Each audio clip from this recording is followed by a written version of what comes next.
Described by Lucian as a queen among cities, Philippopolis was a large and influential metropolis in Thrace, serving as a critical strategic, political, and administrative hub in a region not far from the unstable Danube frontier. The great city was a symbol of Roman culture and order, in contrast to the barbarian Goths that lurked beyond Rome's borders. The city had a rich history, but when Trebonianus Gallus ascended to the throne in 251, it had effectively been wiped from the map. For the once mighty and proud Philippopolis was the most significant of the cities looted and depopulated by the Gothic army, which had crossed over a year earlier, and whose presence in Roman territory Decius, the previous emperor, had been unable to check, ultimately perishing in battle with their king Cniva at Abritus. Emperor Decius and Decius his son fell in battle with the barbarians. After many disasters had been suffered, and many cruel calamities had been inflicted, Philippopolis was destroyed, and 100,000 people, unless the histories are false, were butchered within her walls.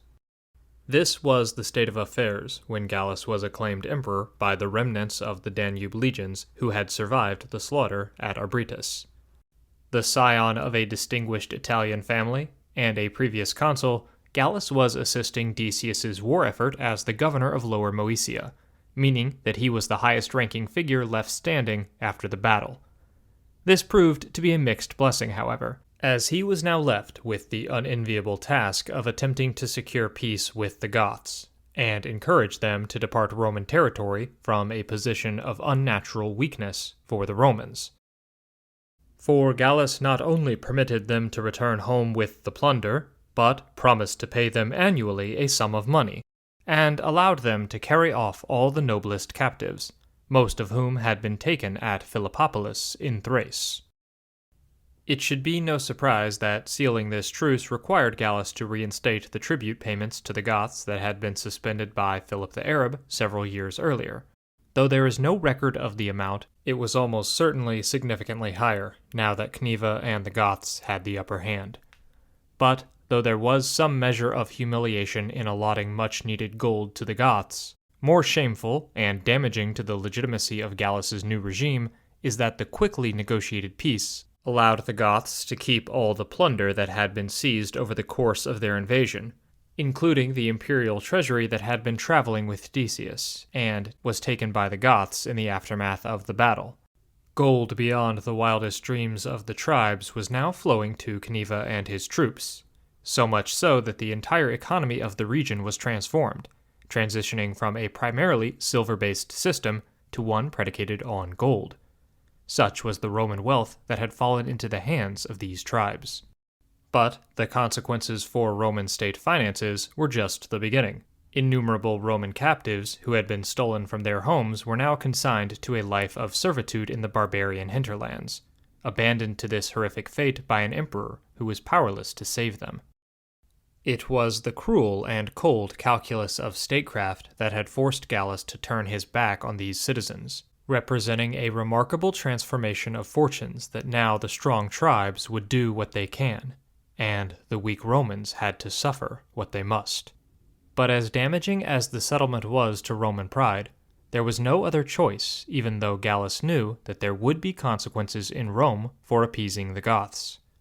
It was perhaps his willingness to do what was necessary in this impossible situation that saw him viewed as lenient towards Rome's foes, and encouraged rumors that he had even conspired with Cniva to march Decius into a trap.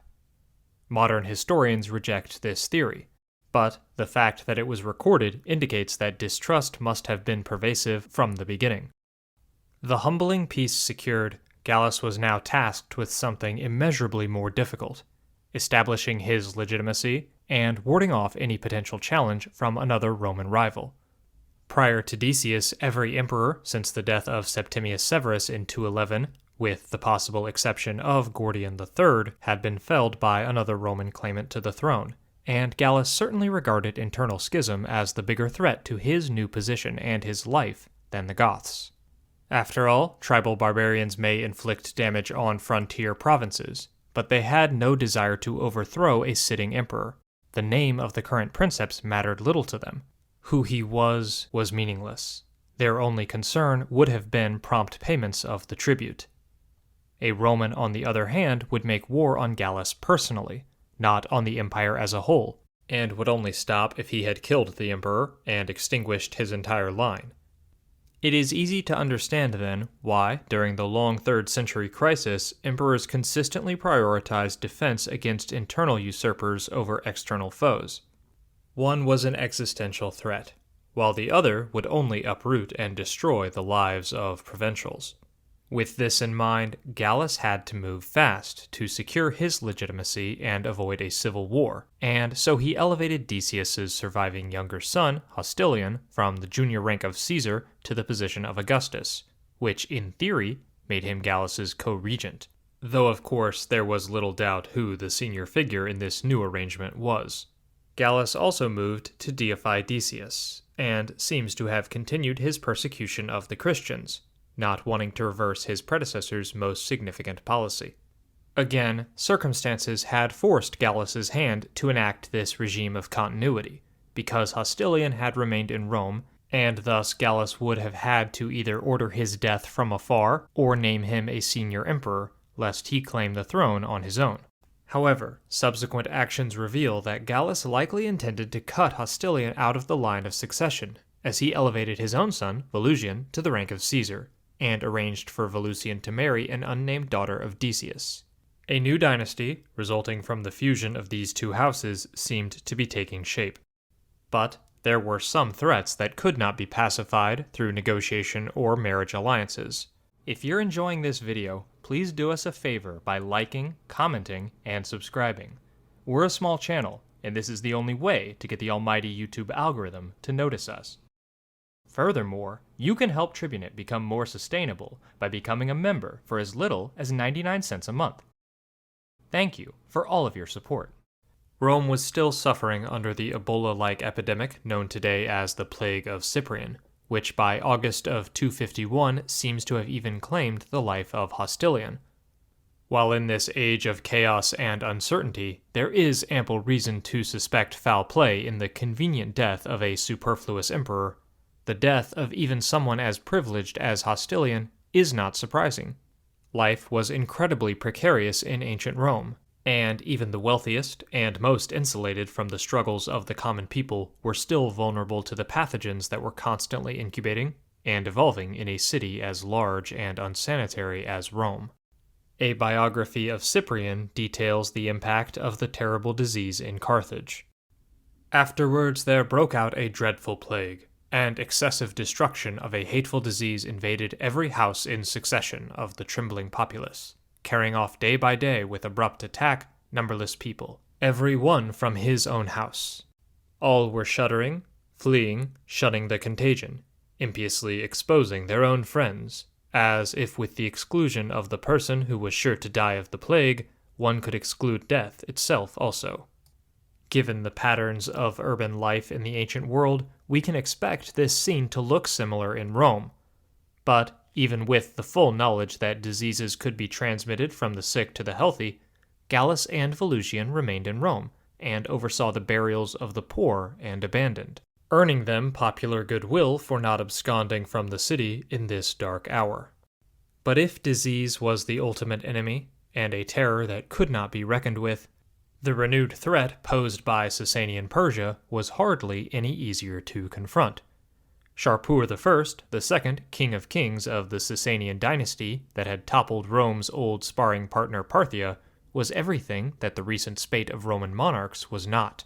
For not only did he consistently demonstrate intelligence and long-term vision in his political and military endeavors, but he was blessed with a decades-long reign that brought stability to Persia, and allowed him to focus its considerable military might against outside threats instead of towards internal rivals. This was no barbarian chieftain, leading clandestine raids, but rather the absolute ruler of a great civilization that viewed itself as an equal to Rome, and at the moment was undoubtedly its superior. Already triumphant against Gordian III and Philip, Shapur began another, yet more ambitious campaign against Rome and its ally Armenia during the reign of Gallus, that was to prove even more successful. Armenia was a critical buffer state between the two great powers, and Shapur initially struck here, facilitating the assassination of the pro-Roman king Khusrav II, and then overwhelming the disorganized defense and small Roman contingent to annex the kingdom and place it under the rule of his son.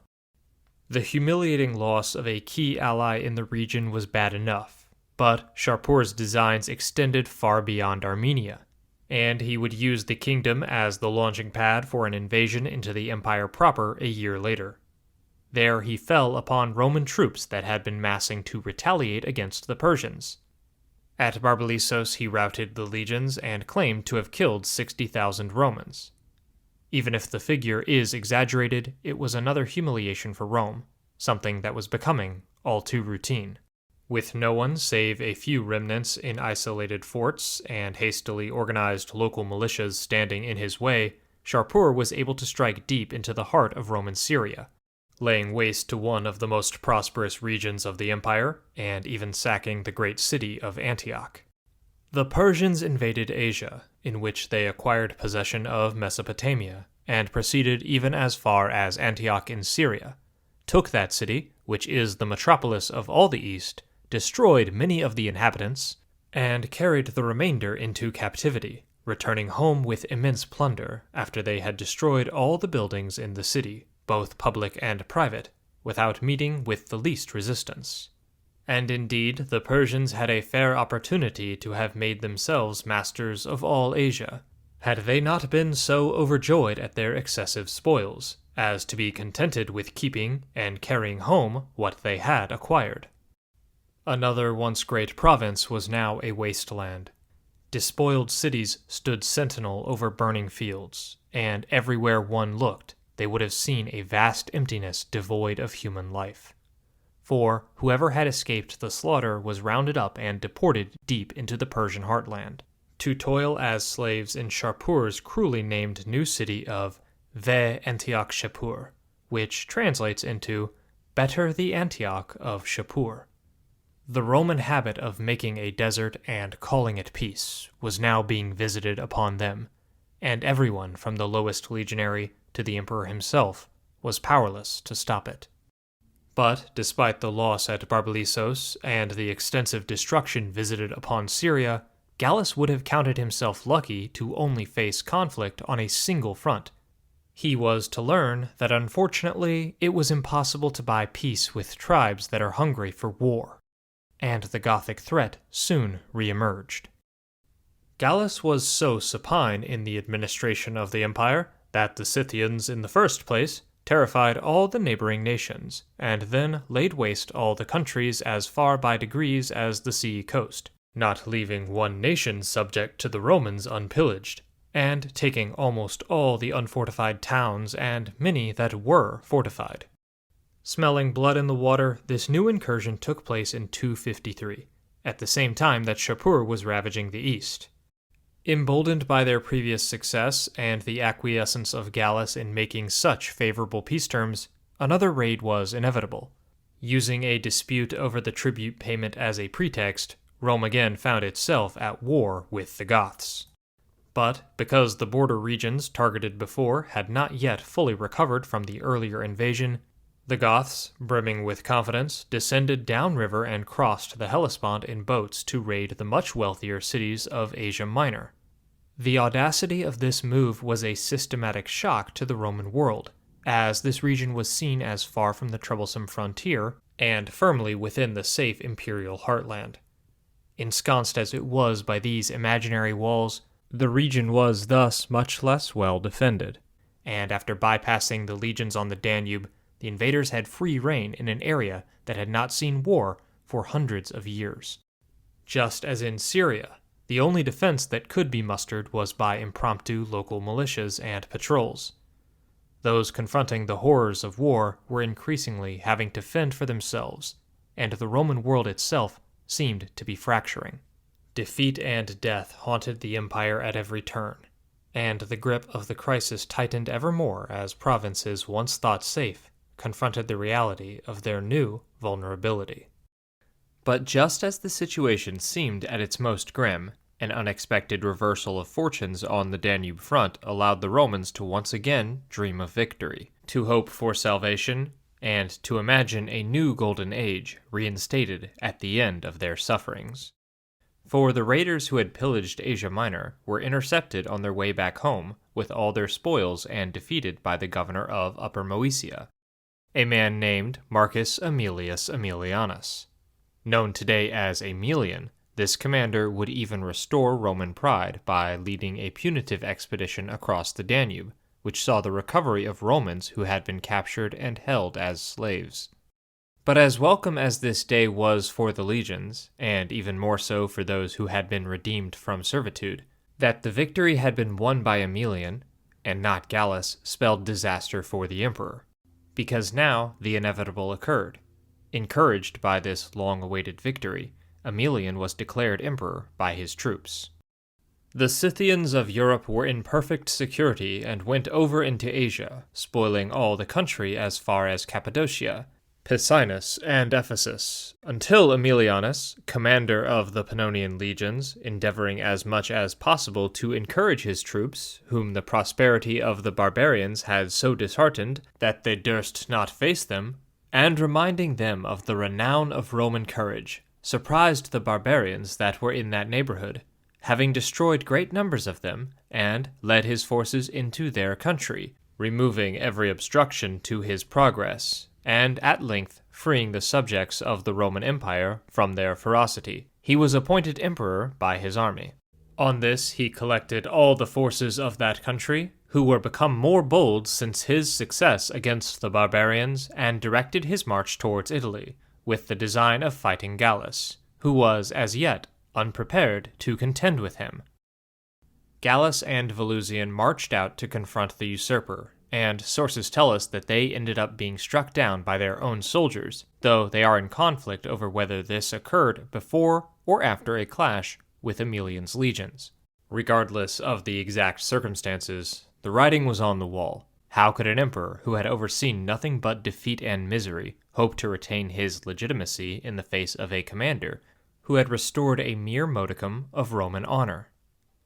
Desperate as the empire was for deliverance from its destructive cycle of discord, the legions had yet again facilitated another civil war, the very process that had led to the emergence of this rot in the first place. The irony is that I am sure each man who participated in that rebellion and the crowning of Aemilian felt that they had finally broken the cycle, that a competent leader had at last been placed on the throne, and that Rome could recover its rightful place. But each of these rebels, including their new emperor, was deluded. Caught up in their own passions, they were unable to see that they had merely ushered in a new chapter in this era of tumult, by abandoning their post to march on Rome and wage war upon their countrymen. For the Goths did not care who reigned in Rome. After Aemilian's great victory over Gallus, they did not shake in their boots. Why would they? This latest rebellion had again left the frontier open, and it was their time to feast on the banquet which Aemilian's selfish ambitions had prepared. Persian and Goth alike agreed that the empire was ripe for the taking, no matter who wore the crown.